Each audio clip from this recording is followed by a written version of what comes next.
फेरों से 20 मिनट पहले दूल्हे ने दुल्हन का लहंगा फाड़ दिया। फिर करोड़पति ने आकर कहा, आज यह शादी नहीं होगी। जब फेरों से 20 मिनट पहले राघव ने सबके सामने अनन्या का लाल बनारसी लहंगा फाड़ दिया, तो दुल्हन के कमरे में ऐसी खामोशी सा आ गई जैसे किसी ने शादी नहीं, किसी की आत्मा तोड़ दी हो। लहंगा लाल था, मगर शोर मचाने वाला लाल नहीं। उसने सोने की महीन जरी थी, काशी के कारीगरों की सिर्फ 6 महीने की मेहनत थी और अनन्या की अपनी पसंद थी। उसने यह लहंगा किसी से पूछकर नहीं चुना था, न राघव से, न उसकी माँ से, न उसके रिश्तेदारों से, जिनका काम हर खुशी में कमी ढूंढना था। यही बात राघव को सबसे ज्यादा चुभ रही थी। वह कमरे में तेज कदमों से आया, क्रीम शेरवानी, मोती की माला, माथे पर हल्का तिलक, चेहरे पर दूल्हे वाली सजावट, सब कुछ ठीक था। बस उसकी आंखों में वह प्यार नहीं था जिसके साथ कोई आदमी अपनी होने वाली पत्नी को पहली बार दुल्हन बनते देखता था। कमरे में अनन्या की माँ सावित्री खड़ी थी। हाथ में गजरे और पूजा की थाली थी। उसकी 2 सहेलियां मीरा और काव्या दरवाजे के पास ठिठक गई। राघव ने अनन्या को सिर से पांव तक देखा। ये पहनकर बाहर जाओगी? अनन्या ने आईने में खुद को देखा। वह खूबसूरत लग रही थी। पहली बार 10 साल बाद उसे लगा था कि वह अपने लिए तैयार हुई है। हाँ, यही मेरा शादी का लहंगा है। राघव की भौहें सिकुड़ गई। गला बहुत गहरा है। मेरी बुआ, मेरी दादी, मेरी वरिष्ठ अधिकारी सब बाहर बैठे हैं। लोग क्या कहेंगे? अनन्या के भीतर कुछ पुराना दर्द हिल गया। यही तो वह 10 साल से सुनती आई थी। उसकी हंसी बहुत तेज थी। उसकी राय बहुत खुली थी। उसके कपड़े बहुत अलग थे। उसकी नौकरी बहुत बड़ी थी। उसका आत्मविश्वास बहुत ज्यादा था। वह हमेशा बहुत थी और राघव चाहता था कि वह कम हो जाए। राघव, यह अशोभनीय नहीं है। यह मेरी पसंद है। तुम्हारी पसंद हमेशा समस्या बन जाती है। अनन्या, वह आगे बढ़ा। उसकी उंगलियां लहंगे के दुपट्टे और ब्लाउज के किनारे पर आकर रुक गई। सावित्री ने डरते हुए कहा, बेटा, आज का दिन है, शांत रहो। लेकिन राघव ने झटके से कपड़ा खींच दिया। एक सूखी चीरती हुई आवाज कमरे में गूंजी। जरी फट गई। कंधे में कमर तक कपड़ा खुल गया। 4,80,000 रुपए का हाथ का काम, 6 महीने की प्रतीक्षा और वह उपहार जिसे अनन्या ने अपने जीवन की सबसे बड़ी निशानी समझकर संभाला था, एक पल में बर्बाद हो गया। मीरा की चीख निकल गई। काव्या के मुंह पर हाथ रख लिया। सावित्री के हाथ से पूजा की थाली गिर गई। फूल संगमरमर पर बिखर गए। राघव ने ठंडी आवाज में कहा, अब बदलना पड़ेगा। माँ से कहो कोई साधारण साड़ी दे दें। बाहर 300 लोग बैठे हैं।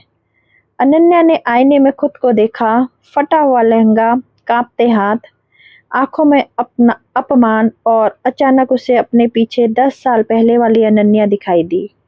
वह लड़की जो मुंबई की सबसे बड़ी कंपनी में 4 भाषाओं में सौदे करती थी, करोड़ों के निर्णय लेती थी और किसी से भी अनुमति मांगकर सांस नहीं लेती थी। उसने धीरे से कहा, नहीं राघव। राघव चौंका। क्या? मैं नहीं बदलूंगी। मैं इसी तरह बाहर जाऊंगी। सावित्री की आंखों में डर और गर्व साथ साथ भर आए। मैं तेरे साथ चलूंगी बेटी। अनन्या ने माँ का हाथ पकड़ा। मीरा और काव्या चुपचाप पीछे हो ली। राघव दरवाजे के सामने आ गया। पागल मत बनो, बाहर लोग वीडियो बनाएंगे। अनन्या ने पहली बार उसे बिना डरे देखा। बनाने दो। वह दरवाजा खोलकर विवाह मंडप की ओर चल पड़ी। बाहर शहनाइयां अचानक रुक गई। 300 चेहरे एक साथ मुड़कर उसे देखा। फटा हुआ लहंगा संगमरमर पर घिसट रहा था, मगर अनन्या का सिर पहली बार सचमुच ऊंचा था। मंडप तक 32 कदम थे। 16 कदम बाद राघव उसके पास पहुंचा और फुसफुसाया, मेरी इज्जत मत मिटाओ। अनन्या रुक गई। पूरे सभागार में सन्नाटा फैल गया। वह मुड़ी और साफ आवाज में बोली, जिस इज्जत को बचाने के लिए तुमने मुझे 10 साल छोटा किया, आज वही इज्जत सबके सामने सच सुनेगी। और तभी मुख्य द्वार पर ऐसे खुले जैसे किसी तूफान ने उन्हें धक्का दिया हो। दरवाजे पर काली गाड़ी रुकी। उससे 78 साल के विक्रम सिंघानिया उतरे। भारत के सबसे प्रभावशाली उद्योगपतियों में गिने जाने वाले सफेद बाल, ग्रे बदगला, चांदी की मुठ वाली छड़ी और वह चाल जिसे देखकर बड़े बड़े अधिकारी भी सीधे खड़े हो जाते थे। सभागार में फुसफुसाहट फैल गई। विक्रम सिंघानिया ये यहाँ क्यों आए हैं? विक्रम सीधे मंडप की ओर बढ़े। उनकी नज़र सिर्फ अनन्या पर थी। 10 मिनट पहले उनके सहायक ने मोबाइल पर सीधा प्रसारण दिखाया था। उन्होंने देखा था कि वह लड़की जिसे उन्होंने 23 साल की उम्र में नौकरी दी थी और 38 की उम्र तक अपनी कंपनी की रीढ़ बनते देखा था, आज अपनी ही शादी में अपमानित खड़ी थी। वे राघव के पास से गुजरे मगर उसकी ओर देखा तक नहीं। यह अनदेखी किसी थप्पड़ से ज्यादा भारी थी।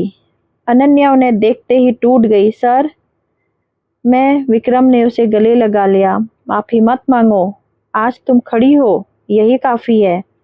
फिर वे 300 मेहमानों की ओर मुड़े। इस स्त्री को आप सिर्फ दुल्हन समझकर मत देखिए। यह अनन्या मेहरा है। 15 साल पहले मेरी कंपनी में अस्थायी सहायक बनकर आई थी।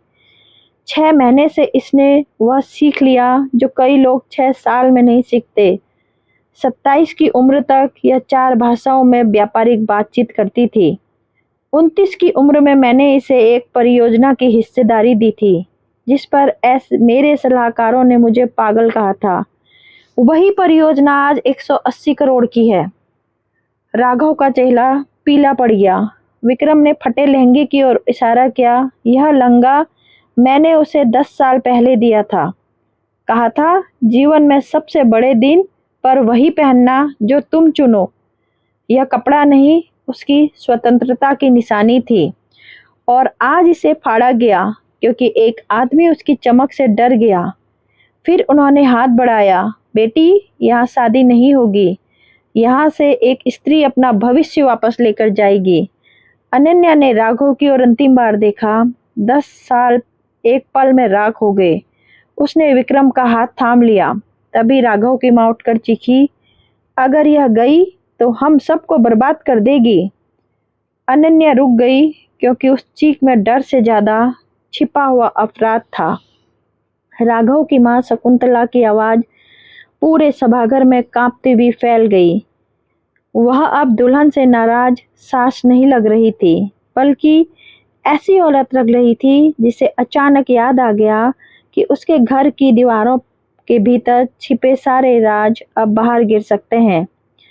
अनन्या ने धीरे से पूछा, कौन सी बर्बादी आंटी? शकुंतला चुप हो गई। राघव ने तुरंत बीच में आने की कोशिश की। माँ भावुक हो रही है। अनन्या, तुम बस चलो अंदर, हम बात करेंगे। अब बात यही होगी। इस बार सावित्री आगे आई। उनकी आवाज कांप रही थी मगर आंखें नहीं। मेरी बेटी ने 10 साल तुम्हारे घर का मान रखा, तुम्हारी हर बात मानी। अपने पिता की अंतिम बीमारी में भी तुम्हारी मीटिंग के कारण अकेली रोती रही। आज अगर सच बाहर आना है तो यही आएगा। राघव की गर्दन तन गई। आप हमें दोष दे रही हैं। आपकी बेटी ने हमारे लिए क्या छोड़ा? हमसे ज्यादा किसने सहा? अनन्या हंसी नहीं मगर उसके चेहरे पर एक टूटे हुए भ्रम की अंतिम रेखा मिट गई। मैंने क्या छोड़ा? मैंने अपना पद छोड़ा, अपने ग्राहक छोड़े, अपनी टीम छोड़ी, अपने सपने छोड़े और बदले में तुमने मुझे क्या दिया? हर दावत में चुप रहने की सलाह, हर निर्णय पर शक, हर महीने मेरे खर्चों की जांच और आज मेरा लहंगा फाड़कर कहा कि साधारण बन जाओ। सभागार में बैठे लोगों के मोबाइल अब खुले थे। किसी ने छिपाया नहीं, सब देख रहे थे। विक्रम सिंघानिया ने शांत स्वर में कहा, राघव, तुम जानना चाहते हो कि असली बर्बादी क्या है? असली बर्बादी यह है कि तुमने एक असाधारण स्त्री को अपने डर के हिसाब से छोटा करना चाहा। मगर बात यहाँ खत्म नहीं होती। उन्होंने अपने सहायक को इशारा किया। सहायक आगे आया और एक फाइल विक्रम को दे दी। राघव का चेहरा तुरंत बदल गया। यह क्या? विक्रम ने फाइल खोली। अनन्या ने मेरी कंपनी छोड़ी थी लेकिन उसके नाम कुछ पुराने निवेश सुरक्षित थे। वह शायद खुद भी पूरी तरह नहीं जानती थी, क्योंकि उसने उस समय सब कुछ बंद समझ लिया था। मैंने कभी उसके धन को छुआ नहीं। वह अलग खाते में रहा। 10 साल में वह बढ़ता रहा। अनन्या ने अविश्वास से उनकी ओर देखा। मुझे लगा मैंने सब बेच दिया था। तुमने अपनी सीधी हिस्सेदारी बेची थी, मगर सलाहकार अनुबंधन और लाभांश का एक हिस्सा तुम्हारे नाम बना रहा, क्योंकि मैंने कागजों में तुम्हारा अधिकार सुरक्षित रखा था। तुमने मुझे कभी अनुमति नहीं दी कि मैं तुम्हारी जिंदगी में दखल दूं, इसलिए मैंने बस तुम्हारी मेहनत का फल बचाकर रखा। विक्रम ने फाइल अनन्या के हाथ में रख दी। आज की तारीख में उस खाते में 24 करोड़ रुपए हैं। यह दया नहीं है, यह तुम्हारी कमाई है। सभागार में एक साथ कई आवाजें उठी। राघव ने जैसे जमीन खोदी। 24 करोड़? उसकी आंखों में पछतावा नहीं, गणना चमकी। अनन्या ने वह चमक देख ली। इतने सालों में वह उसी चमक को प्यार समझती रही थी। राघव धीरे से बोला, अनन्या, देखो, हम पति पत्नी बनने वाले थे। जो तुम्हारा है वह हमारा नहीं। एक शब्द ने सब काट दिया। जो मेरा है वह मेरा है, और जो तुमने आज किया उसने मुझे साफ दिखा दिया कि तुम्हें मुझसे नहीं, मेरे झुक जाने से प्यार था। शकुंतला रोने लगी। बेटी, घर की बात घर में सुलझ जाती है। इतनी भी बड़ी बात नहीं है। कपड़ा ही तो है, फटा है। अन्या ने अपना फटा दुपट्टा उठाकर देखा। कपड़ा नहीं फटा आंटी, भ्रम फटा है, और शुक्र है कि फेरों से पहले फटा। मीरा की आंखों से आंसू बहने लगे। काव्या ने पहली बार जोर से ताली बजाई। फिर पीछे की पंक्ति में बैठी एक बुजुर्ग औरत खड़ी हुई। फिर एक और, फिर 10। धीरे धीरे आधा सभागार तालियों से गूंज उठा। सभी नहीं खड़े हुए। राघव को रिश्तेदार बैठे रहे, अपमान और गुस्से में पत्थर बने हुए। मगर बहुत सी औरतें उठी, कुछ जवान, कुछ उम्रदराज, कुछ वे जिनकी आंखों में अपनी चुप्पियों की राख थी। अनन्या मंडप की सीढ़ियों पर चढ़ी। वहां पंडित जी असमंजस में खड़े थे। उसने हाथ जोड़कर कहा, मुझे क्षमा कीजिए, आज यह विवाह नहीं होगा, लेकिन आज मैं अपने जीवन से एक झूठा बंधन जरूर तोड़ रही हूँ। फिर वह मेहमानों की ओर मुड़ी। मेरा नाम अनन्या मेहरा है। 10 साल तक मुझे लगा कि प्रेम का मतलब है खुद को बदलते रहना, ताकि सामने वाला सहज महसूस करे। मुझे लगा अच्छी पत्नी बनने के लिए कम बोलना, कम चमकना, कम चाहना जरूरी है। आज समझ आया कि जो प्रेम आपको छोटा करता है वह प्रेम नहीं, धीरे धीरे आत्मा की चोरी है। उसकी आवाज टूट रही थी, मगर शब्द साफ थे। मैं किसी से भी बदला लेने नहीं जा रही हूँ। मैं बस खुद को वापस लेने जा रही हूँ।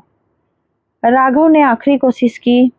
तुम इतनी बड़ी बात कह रही हो एक गलती पर? अनन्या ने उसे देखा। अब उसके भीतर गुस्सा भी थक चुका था। गलती वह होती है जो एक पल में हो जाए और इंसान तुरंत शर्मिंदा हो। तुमने मेरा लहंगा फाड़कर समाधान बताया, यही फर्क है। विक्रम ने हाथ बढ़ाया। सावित्री ने बेटी का दूसरा हाथ थाम लिया। तीनों मंडप से नीचे उतरे। 32 कदम वापस दरवाजे तक। वही रास्ता, वही लोग, वही संगमरमर। लेकिन अब अनन्या दुल्हन नहीं थी। वह एक ऐसी स्त्री थी जो अपने ही टूटे वस्त्र को झंडे की तरह लहकर चल रही थी। बाहर दोपहर का सूरज था। गाड़ी तैयार थी। राघव पीछे पीछे आया। अनन्या, प्लीज, मैं बदल जाऊंगा। अनन्या दरवाजे पर रुकी। शायद बदल जाओ, पर मैं वापस जाकर तुम्हारे बदलने का इंतजार करते करते फिर खुद को नहीं खोऊंगी। वह गाड़ी में बैठ गई। सावित्री उसके साथ बैठी। विक्रम सामने की सीट पर नहीं, अनन्या के पास बैठे, जैसे कोई पिता अपनी थकी हुई बेटी की पहरेदारी करता है। गाड़ी चली। अनन्या ने शीशे से देखा। राघव सीढ़ियों पर खड़ा रह गया। उसकी शेरवानी अब भी सुंदर थी। मंडप अब भी सजा था। फूल अब भी ताजे थे, पर सब कुछ खाली लग रहा था। अनन्या को अजीब लगा कि उसे रोना नहीं आ रहा था। उसे बस हल्कापन महसूस हो रहा था। जैसे किसी ने 10 साल से गले में पड़ी अदृश्य रस्सी काट दी हो। कुछ देर बाद उसने पूछा, आप कहाँ जाएंगे? विक्रम ने हल्की मुस्कान से कहा, पहले खाना, बहुत अच्छा खाना जो तुम चुनोगी, फिर घर, और कल से जीवन को फिर से पकड़ना नहीं, धीरे धीरे वापस बुलाना है। वे दक्षिण मुंबई की एक पुरानी गली में रुके। कोई महंगा होटल नहीं, एक छोटा सा भोजनालय जहां दीवारों पर पीली नहीं मुलायम सफेद रोशनी थी। लकड़ी की मेजें थी और रसोई में गरम दाल, घी और ताजे फुलके की खुशबू आ रही थी। मालकिन 68 साल की लीला काकी विक्रम को देखते ही बोली, अरे साहब, आज इतने सजे धजे। फिर उनकी नज़र अनन्या पे पड़ी। फटा हुआ दुल्हन का लहंगा, बिखरा श्रृंगार, थकी आंखें। हे भगवान, बच्ची! अनन्या कुछ बोल नहीं पाई, बस कुर्सी पर बैठते ही उसके भीतर जमा हुआ सब दर्द फट पड़ा। वह रोई, धीरे नहीं, खुलकर, उस तरह जैसे कोई बरसों बाद खुद को रोने की अनुमति दे। सावित्री ने उसे सीने से लगा लिया। रो ले बेटी, अब कोई तुझे चुप नहीं कराएगा। विक्रम ने कुछ नहीं कहा। उन्होंने बस पानी का गिलास आगे कर दिया। अनन्या ने 10 साल रोए। वह दिन रोई जब उसने नौकरी छोड़ी, वह रात रोई जब पिता की अंतिम सांस के समय वह राघव के दबाव में एक पारिवारिक समारोह में थी। वह हर बार रोई जब उसने अपनी आवाज निकल ली थी ताकि घर में शांति बने रहे। वह उस लड़की के लिए रोई जिसे उसने खुद ही आईने के पीछे बंद कर दिया था। लीला काकी दाल, चावल, सब्जी और गरम फुलके रख गई। उन्होंने कोई सवाल नहीं किया, बस जाते जाते अनन्या के सिर पर हाथ फेर दिया। खा ले बिटिया, खाली पेट दुख और बड़ा लगता है। अनन्या ने पहला निवाला मुश्किल से लिया, फिर दूसरा। गरम भोजन ने उसे याद दिलाया कि शरीर अभी भी यहाँ है, वह बच गई है। 3 दिन बाद वीडियो पूरे देश में फैल गया। शीर्षक बदलते रहे पर दृश्य वही था, फटा लहंगा पहने दुल्हन मंडप पे सच बोलती हुई और एक बुजुर्ग उद्योगपति का उसके साथ खड़ा होना। लोगों ने उसे देवी कहा, नाटकबाज कहा, बहादुर कहा, घर तोड़ने वाली कहा, पर सबसे ज्यादा संदेश उन औरतों के थे जिनकी पंक्तियां पढ़कर सावित्री रो पड़ती थी। काश मैं भी 22 साल पहले उड़ गई होती। मेरी बेटी को यह कहानी दिखाऊंगी। उसने अपना लहंगा नहीं, हमारी चुप्पी फाड़ी। अनन्या ने पहले कोई वीडियो नहीं देखा। मोबाइल खुलते ही हाथ कांपने लगते। वह कई दिनों तक माँ के साथ रही। विक्रम रोज खाना भेजते, कभी फोन नहीं थोपते, बस संदेश लिखते, जब बोलना चाहो मैं हूँ। 1 सप्ताह बाद वे आए। अनन्या साधारण सूती कुर्ते में थी, चेहरा बिना श्रृंगार, आंखें थकी हुई मगर खाली नहीं। काम पर लौटना चाहोगी? विक्रम ने पूछा। अनन्या ने धीमे से कहा, क्या मैं लौट सकती हूँ? इतने साल बाद तुम्हारी कुर्सी खाली नहीं थी। मैंने उसे किसी और को स्थायी रूप से नहीं दिया। क्यों? क्योंकि मुझे हमेशा लगा कि एक दिन तुम खुद को याद करोगी। अनन्या की आंखें भर आई। मैं वही नहीं रही। अच्छा है। पुरानी अनन्या तेज थी, आज की अनन्या तेज भी है, गहरी भी है। 2 सप्ताह बाद वह उसी इमारत में दाखिल हुई जहां उसने 15 साल काम किया था।